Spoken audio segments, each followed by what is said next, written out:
Well, the Sharks ended up blowing another lead in Montreal, and the refs continue to help out the Sharks' opponents. But at least Smith and Graf are starting to look really comfortable in the NHL. Let's tear into the Sharks game in Montreal on Thursday and see if the Sharks have what it takes to get their first W in a while in Ontario. So without further ado, let's tear into it.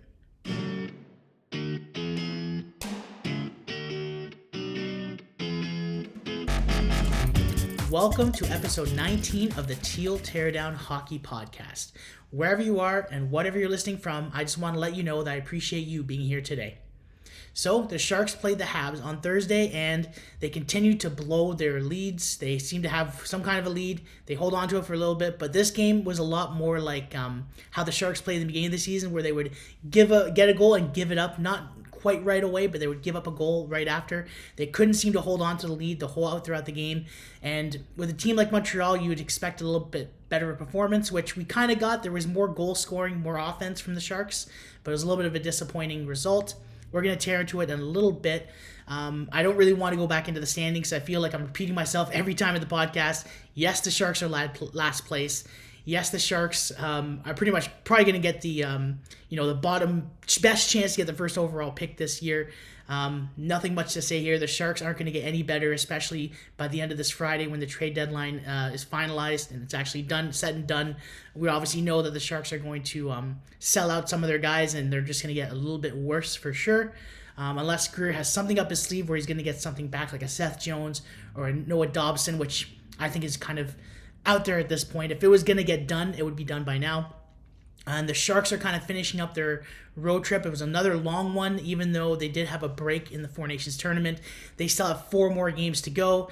The next 3 days are going to be in Ontario. They're facing the Ottawa Senators tonight, and they have the Toronto Maple Leafs on Monday, followed by the Buffalo Sabres on Tuesday. I will be throwing out another podcast on Tuesday, so I'll be tearing down the rest of those games of the week. What we're going to look into today is Ottawa and Toronto later in a little bit. We're obviously going to tear into Montreal's game. And two highlights of the game that really stood out to me were Will Smith and Colin Graf. So I want to kind of just highlight those guys and how they've improved throughout the year. I've been very impressed, and we're going to start with Will Smith because he's kind of had a really hard start. And I remember a lot of Sharks fans were giving a lot of guff about this guy and how he hasn't really panned out, especially when Celebrini went down after the first game and how good he looked. There was a lot of pressure on Will Smith because he was the other premier rookie that the Sharks got, and he didn't really, I don't want to say he didn't live up to expectations. I just think the Sharks had high expectations for this kid. And his first 9 games, it took him 9 games to get his first 2 points the season. He did get 2 points those games, and you started to kind of see where he was. But I remember he just, positionally wise, he wasn't comfortable. He was like hesitating. He didn't really skate. He would slow down and make stops where you couldn't stop in the NHL because it's a fast-paced game. Just things he had to figure out. So obviously there's no fault to him. There was a big difference just how he was and just how he's grown since then. So during this time, if you remember, he played the first 9 games, but there was games where he actually had a break, and Warsofsky would call it like a scheduled a day off. I forget the word he used, but basically, it's a day where he could just sit in the press box and watch the Sharks and just take a day back to see how fast the game is from the point of view of the top. His average ice time was only 12 minutes and 41 seconds, so he wasn't getting too much time. Obviously, they were kind of nurturing him because of he was just new to the NHL, right? He's still trying to figure things out. And it took him a while to figure things out, obviously. You did see flashes of certain things. His passing, I don't think he was passing as crisply as he is now. His shot was still there, though. I remember he did have a good lethal shot. It surprised a lot of goalies. It took him a while to get his first goal, but obviously it took him a while to get comfortable. Now, just compared to his last 12 games, he has 11 points in his last 12 games. He's really torn it up, and he has 26 points in 52 games. So that's good for if he played a full season this year. 41 points in 82 games for a rookie is nothing to scoff at. He's not a first overall pick. He's a decently high pick, but he wasn't supposed to be a Jack Eichel, a Celebrini type of guy. That's pretty respectable for what he's done. So considering how he had a slow start and how he's now half a point a game, all the credit in the world to him. So, and now his ice time has jumped up to 16 minutes and 7 seconds. So that's about 33% jump from what he had from the first 9 games. So Warsofsky's, more comfortable with him. He's giving him more minutes, obviously. And one big thing is that he's playing with better players now. He's now strapped up. He was with Granlund for a bit. Now he's with Zetterlund and Wenberg. Wenberg obviously is a defensive center, but he's a capable guy too. Zetterlund obviously is the other young stud who's got a lot of skill. He's playing a lot better that way. And we're going to talk into the Montreal game is how he helped set up that play with Zetterlund, and it was a very sneaky play, an absolutely beautiful play. You're seeing that elite passing that he has and his instincts. Like, even in the last couple of games, the way he can cross-ice pass through players across the ice, through opponents, and still get a hard, nice, crisp pass to somebody. It's a hard thing to do, especially in the NHL, and you're seeing that as a 19-year-old kid and as someone who had a slow start. So it's crazy. After having like an off season and him getting better for next year and even growing the next few years, like, this is a very good thing to see. So Will Smith, I just want to give him credit. Like, he's looking a lot more elite.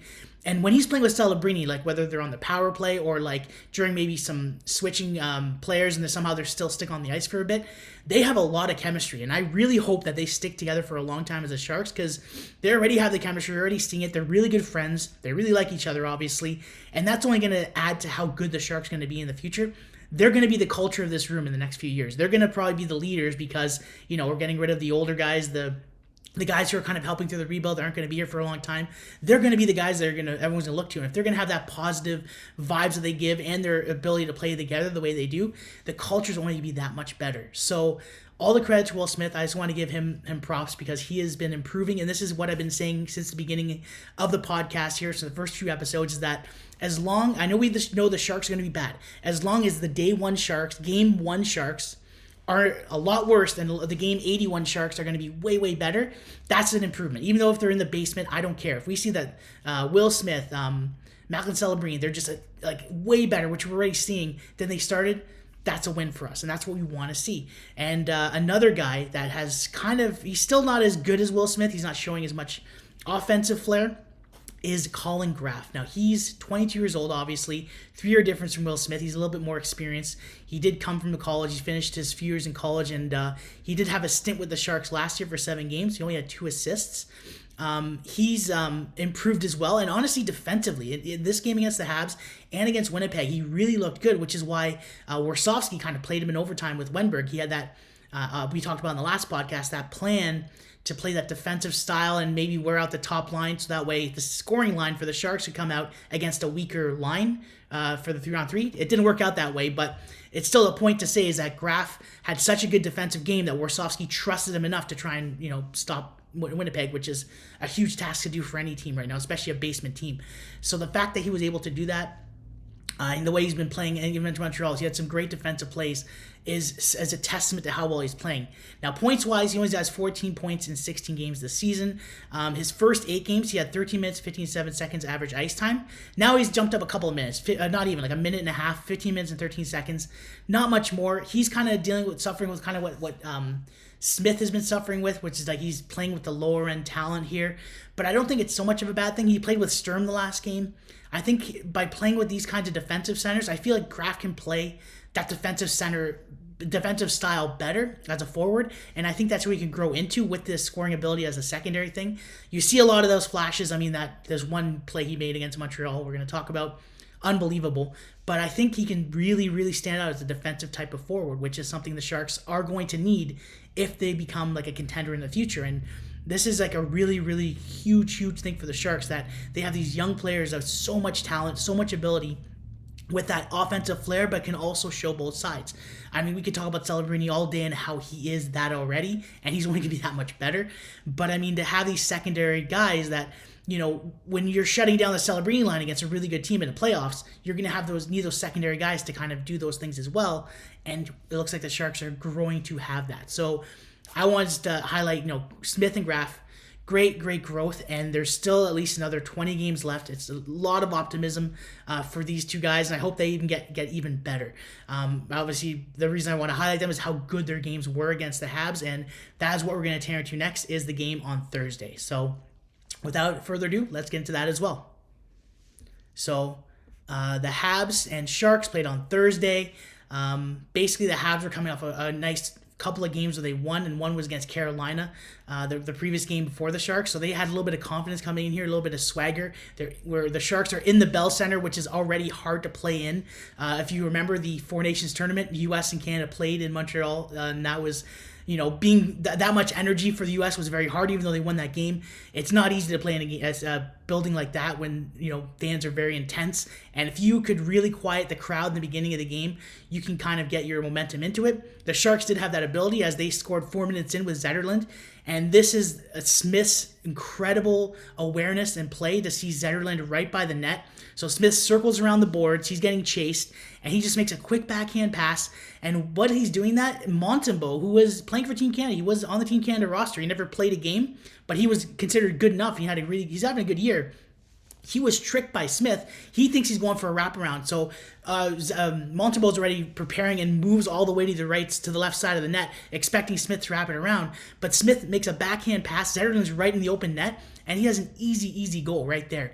And that awareness for Smith and that deception is out of this world good. So this is the kind of thing that we're seeing more of. Like, we didn't see that at the beginning of the year. Smith was much more nervous. His shot was good, but those kinds of passes that weren't there.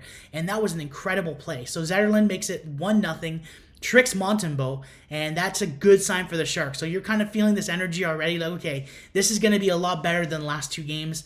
You're feeling the Sharks could get something built up. But like I said before, this felt a lot like the games we saw in the beginning of the year, where after the 9-game losing streak, where the Sharks would seem to score a goal, but then they'd cough it up right away. So a little bit after that, there's an ugly turnover from Wallman. He's trying to go onside into the Montreal zone, and it's a miscommunication with Celebrini, or I don't know what it is, but he kind of crosses through Celebrini on the blue line, and then he gets the puck picked off. Thrun's all by himself on a 2-on-1, and it's Caulfield and Suzuki, two of the best Habs on Montreal right now. And Caulfield just passes Suzuki one-timer. Nothing Georgiev can do. I know Georgiev gets a lot of flack, but it's a 2-on-1. Even Thrun, he can do what he can to try and stop Suzuki, but he's not going to stop this skilled pass and skilled shot from Suzuki. They make it 2-1, and I think it's more on Wallman's miscommunication there. There's just a weird play where he kind of just almost crashes into Celebrini, and he can't hold the puck, and it gets picked off. Very weird thing. But a little bit after that, Graf makes an amazing deke to Kostin, and this was another just a highlight reel goal from the Sharks. Graf dekes past, I forget who it was. He makes a little stick handle dangle, and he goes around and he throws the puck back towards Kostin. Kostin doesn't really get a good hold of it, but it's just enough to kind of tip the puck to the left side, and out of nowhere comes Sturm to finish up and put the Sharks up 2-1. And that was just a great forward play. All 3 Sharks crashed in the net, which is something you want to see more of. It's easier to do because I mentioned before how the Sharks are a smaller team. The Habs are kind of also a smaller team, so it's kind of easier to crash into that way. But you want to see more of that, and Sturm being able to score on that was absolutely beautiful. But Graf was the highlight of all that. That beautiful dangle was incredible. You want to see more of that in the future. He had a great night, but so did Sturm. Honestly, that was his goal, but he also had a great defensive night as well. During the rest of the game, the rest of the period, Sharks did have a little bit of momentum. Even Toffoli had a potential chance, but the Montreal Sticks, I want to give credit to that. They were very good. They were blocking lanes. They were picking pucks off of in their defensive zone, and they made it really hard for the Sharks to make some crisp, clean passes. So credit to the Montreal for making the ice field a lot smaller by keeping their sticks out and just making the lanes a lot harder to pass through to. So props to that. Toffoli did have a decent chance, but the stick stopped him. But a little bit after that, Suzuki would make it 2-2. It was off the face-off in the Shark zone. Suzuki wins the face-off, passes it back to the defenseman. They kind of cycle around, and Suzuki basically tries to evade Vlasic, and this is just a sign of how Vlasic is a lot older now, because Vlasic 10 years ago would have been able to keep up with someone like Suzuki. So Suzuki kind of just gets away from the net, gets below the hash marks, almost below the goal line, and Vlasic kind of pushes him away and doesn't even look at him. He kind of just looks at the rest of the play, and Suzuki's kind of off to do his own way and uses his explosive speed to come right back up to the hash marks as the puck gets right back to him. Perfect pass to him, and he snipes it in. Vlasic kind of loses his man. He should have done a better job of maybe watching where Suzuki was. And unfortunately, it makes it 2-2. Nothing you can do there. And just a little bit after that, Sturm has a great back check. He uses his stick to stop a one-timer. Just incredible defensive center. It's going to be really sad to see him go. I think the Sharks are going to have to let him go, and it really sucks to see because he is someone that maybe Graf could learn more from, that whole defensive play. They still have Wenberg, but it's been pretty great to see what Sturm can do, although he's not really an offensive stud. Just to see stuff like that and him do that kind of stuff was awesome to see. Just awesome. And he's pretty much was showcasing himself with the defensive ability for the trade deadline, hopefully bringing the Sharks value for return for a trade for Sturm much higher. So maybe a higher draft pick. Maybe instead of a fourth, maybe we can add a third for him. That'd be pretty sweet. A little bit later, there's a little bit of a scuffle going on behind the goal, and Goodrow ends up fighting Struble, which is a pretty good fight. Goodrow wins the fight. So what happened was there's just a little scrum going on behind for the puck, and the classic situation where the skaters have their skate on the puck and nothing's going on. The refs are yelling at them to move the puck. And what happens is Struble pushes Delandry under the ground, pushes him up with the stick, and Delandry falls on his head, and Goodrow takes exception to it, and then they throw down. Goodrow fights, and I would say he won the fight. He got a lot more punches into it. But in this day and age in the NHL, it's really hard to say because everyone's got their visors on. No one can take their visors off, their helmets off. So it's really, Goodrow got a few good hits. They kind of stopped the play after that. But yeah, credit to Goodrow. He gets a lot of shit for not being able to finish plays. And there's a chance he actually has in front of the net. He doesn't finish the play later in the game. But this is why you get him. He stands up for his teammates. He makes sure that no one on the opposing side is going to push the Sharks around. That's the kind of stuff you want to see. He's an energy guy. And I know people would say he's overpaid, but the fact is the Sharks are not a cap team right now. They're not up to the cap at all. They have a lot of money to spend. This is a guy that they can afford to keep, and it's important for the culture too. So this is why we have him. So I know the Sharks fans don't like him too much, but this is why we have him. Who else would have, if Goodrow wasn't in the lineup, who would have stood up for Delandry right there? It would have been Delandry for somebody else, but he was the one who got pushed, right? So in this case, I think that Goodrow, very useful in that situation, actually helped out a lot, and it probably gave a little bit of energy for the Smith snipe that happened a little bit later. So there's a 2-on-1, and Graf actually is the one that kind of sets this thing up, which is pretty nice. He ends up taking the puck defensively, flicking it to Will Smith, and Will Smith has a 2-on-1 with Zetterlund, but he doesn't need Zetterlund in this case. He absolutely snipes it top corner over Montembeault. I don't care if you're a Team Canada goalie, that's going to go over you every time. That was a perfect shot. And we see both sides of Will Smith tonight. The ability to make so many deceptive passes, and his unbelievably underrated shot, which is so great to see, and I can't wait to see it get that much better, because deep down, he's a playmaker. That's who he is, and the fact that the goalies won't know what to expect. He's going to pass. Is he going to pass to Zetterlund? He's capable of doing that. He's capable of, nope, he snipes it instead. And it was just a quick release, quick shot, and perfect. But the Sharks, classic. I feel like I talked about this 4 months ago. 2.5 minutes later, Newhook will make it a 3-3 tie. Everyone was out of position here. So what happened was behind the net, I believe it was Kostin that makes a hit. And I think it was Thrun's fault, really. He's trying to clear the puck and take it out. But he should be on the left side. I don't know what he's doing on the right side because Liljegren is in front of the net trying to cover the side of the net. And Thrun's there. He tries to skate the puck up, but he gets the puck stuck on Kostin's skate. He can't get a hold of it. And then Laine and another Montreal player kind of take the puck and bring the puck out. Newhook comes out of nowhere. I know that Drew kind of blamed Graf for not being back far enough, but I don't blame Graf at all because there's 3 Montreal guys already, and then you got Kostin, Liljegren, and Thrun already covering their guys. So even though Newhook kind of came out of nowhere, Graf just saw that they're in trouble and he had to skate down to try and help out. But that would have given, if that goal didn't go in, that would mean that there was 2 defensemen open for the Habs, and then that would have been a potential issue too. So not on Graf. I would say it's more on Thrun. I don't know what he was doing on the right side, and he couldn't handle the puck to at least clear it out. Very strange play, but that I would give on him. And Newhook ends up making it 3-3. That was pretty much it for that rest of the goals until later. Graf would get the first penalty of the game. So this is kind of a crazy game where no one got any penalties until late, 7 minutes into the third period. It was a legit penalty, but nothing you could do there. But the thing I really wanted to make note of is how insanely talented the first power play for Montreal is. Nick Suzuki, Cole Caulfield, Slafkovsky, Laine, and Lane Hudson, the rookie stud. That power play is going to be lethal for years. Once I guess it's more Hudson kind of figures things out, and now Slafkovsky gets better. He had a good game as well. He's a very deceptive passer, by the way. He's a big guy too. He's got a great, huge uses his body as well. If he used it more, he's going to be a very lethal player. But these 5 guys are going to be insanely dangerous in a few years, just as a power play unit. And luckily, the Sharks managed to avoid getting a goal. And a crazy situation at the end of the power play, Ferrero and Sturm sticks break. And there's no chance to replace their sticks. So there's about 40 seconds left when this happens in the power play. And they do manage to do a pretty good job to prevent the puck from going in the net. They kill the penalty, and at least they end up switching up before anything crazy happens without having their stick there. But a little bit later, and this is where I think that was kind of a little bit of a cheap call from the refs here. I think the refs helping out like they did with Winnipeg when the penalties were happening, when you're like, Celebrini gets hit right in front of the ref in the Winnipeg game, and the ref doesn't see it. In this case, McMadoulin is called for holding Anderson, and that was a legit call. It was like kind of a weak hold, I would say, but in the new NHL, whatever.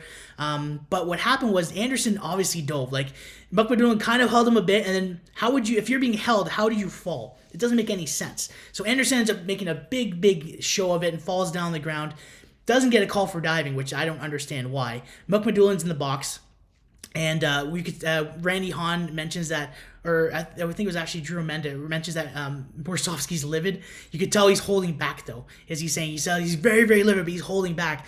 And that's something that's kind of funny because he's a rookie coach, and earlier in this season, he was the type of guy, he got a few penalties for yelling back at the refs for their crap calls. And you could tell that he actually was a little bit better off of not doing that. He's learned, just like these young kids are learning on the ice how to play in the NHL. I think he's learning how to coach in the NHL. It's a little bit more mind games. But, Warsofsky was very mad at that play, but he ended up not trying to make matters worse and turn this into like a 5-on-3. So Sharks end up killing the penalty anyway. And later, Smith would pick a pass in the neutral zone and actually gets a decent chance on net. Great defensive play as well. Ends up getting possession, but nothing would come of it. I said this was the Winnipeg game, but it was actually this game. Dvorak hit Celebrini from behind on the boards and right in front of the ref. This is another thing that the refs missed out on here. So the refs are right in front. They could see there's a boarding call because Celebrini's numbers are right in front of Dvorak. When Dvorak skates up to him and just smashes him into the boards, no call. Even Celebrini's yelling. He's livid. He's like, why did you miss that? And even Warsofsky's mad about that too in the whistle. So the ref ends up saying, I didn't see it, whatever. And the game goes on, and that's it. It goes to OT. So it's 3-3. OT happens, and Warsofsky, I think, learns from the Jets game not to put out just the defensive centers. He puts out Celebrini, Smith, and Wallman. Smith is having an offensive game, so you want to put him out there. Celebrini, obvious reasons you want him out there. And Wallman being the best offensive defenseman, it makes sense. They had a good chance for a little bit. When Zerlin comes out, he actually had a good chance a little bit later in the OT. So in that, they kind of had a couple of chances, but Montreal did. But in the end, Celebrini's out there. Cole Caulfield gets the puck. He completely undresses Celebrini with a beautiful deke and beautiful top corner, short side goal over Georgiev. I don't want to put it on Georgiev in this one because I don't think it's his fault. I just think that's just a goal scorer's goal. Everything about that play was just instant. Even Celebrini being a rookie, you can't blame him. That was just a great Cole Caulfield goal. I'll give credit to the kid. He had a great game. And yeah, you can't fault him for that. I think you just fault for the Sharks for how they got themselves into the situation in the first place.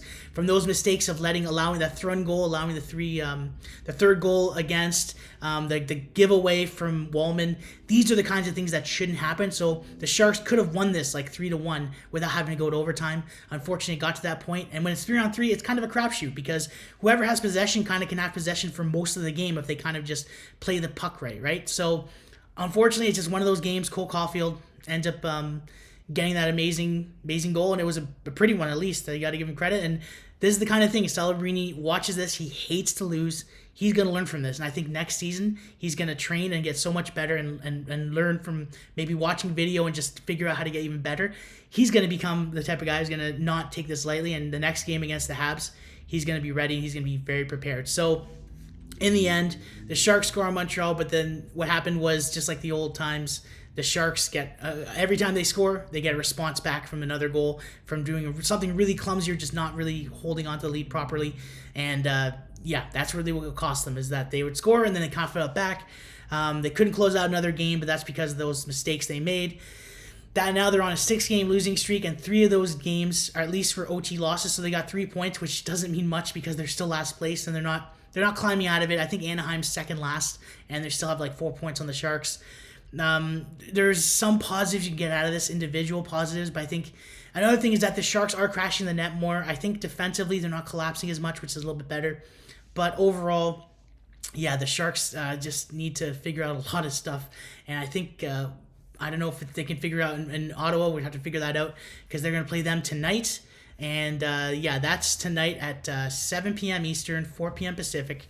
It should be a good one. Ottawa is in the playoffs right now, so they're actually a better team than they have been in the past few years. The Sharks should be prepared for that. And right now they are on a 5-game losing streak. They're 5-5 in the last 10. But before that, they have beaten teams like Washington and Toronto over the last 10 games. But they lost against teams like Winnipeg. They also lost to Montreal recently. They've lost to Tampa Bay twice. So they're going to be hungry to try and make up for it against and try and feed against a bottom-feeding team like the Sharks. So that one should be a good watch to see. The Sharks could have a chance to upset them. I'd like to see what would happen there. Tim Stützle is on a 6-game point streak over the last 5 games. Michael Amadio has 2 goals in the last 5 games, and Tim Stützle has 5 assists, all from the 6 points.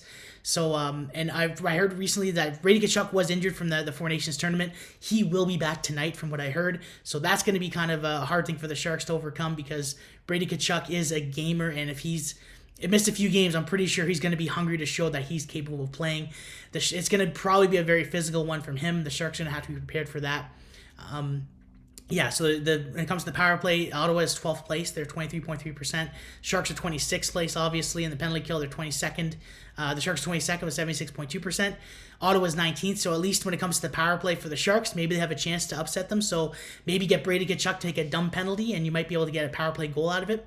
That'd be pretty cool to see. So the Sharks tonight against the Sens. The Sens play the Sharks on November 27th. They won 4-3, so the Sharks are looking to get revenge in Ottawa. It should be a good one tonight. I think the Sharks have what it takes to win this game. Potentially, it could be an upset, but it could happen. Ottawa, though, will be hungry and they need to be prepared. But the Sharks will have to worry about another more lethal team that is actually having a way better season, and that is the Toronto Maple Leafs. Although I would call this a trap game, just because the jokes, the memes, the Leafs are the Leafs. They always end up, sometimes playing down to their lesser opponents. They do feel like they're a different team this year, though. They're much more defensively tight. They seem to close out games better. They don't just cough up a lot of leads. Minus the one against Boston last week. They did. We're up 3-0. They coughed it, but they ended up winning the game in overtime. Then the last 5 games, Morgan Riley has 6 points in the last 5 games. Holmberg, surprisingly, has 4 goals in 5 games. So this is a guy that a lot of Leafs fans are saying is kind of offensive black hole, and they're trying to find their third-line center. But he's kind of making a reason to kind of keep him, too. Or not, he's not a center, he's a right-wing guy. But they want to trade him for getting another potential third-line center. And I don't know, maybe you want to keep him because now he's kind of making a good show for himself. Or maybe trade him while he's high. That's another conversation, though, anyway. But he's going to be playing tonight regardless. He's got 4 goals in the last 5 games. Austin Matthews, who's normally a goal scorer, has 4 assists in the last 5 games. So this game will be on Monday night. This is the first game between each other of the season. They will play each other again on March 27th in San Jose. This has the potential to be a trap game just because the Leafs are so good. You don't know what to expect with them, to be honest. They're a defensive team, but the reason I think the Sharks are capable of beating them is because the Leafs are now more of a defensive team, and the Sharks have shown that if they have to play a defensive type of a game, they're capable of holding up against a team. This could be a game that's a 1-0, 2-0 game, maybe for the Leafs, but it's a type of game that the Sharks could avoid being blown out for. Knock on wood, I could be wrong, because the type of Matthews, they have a lot of offensive studs. Nylander, Marner could make me eat my words here. But the way that the Leafs are playing this year with the defensive style, with the coach in Craig Berube, I can see the Sharks holding on and trying to play that kind of a style, which they're good at when they're really focused, and maybe squeak out a 1 goal or 2 goal win. It's possible. The goaltending is probably the biggest reason why it might not happen.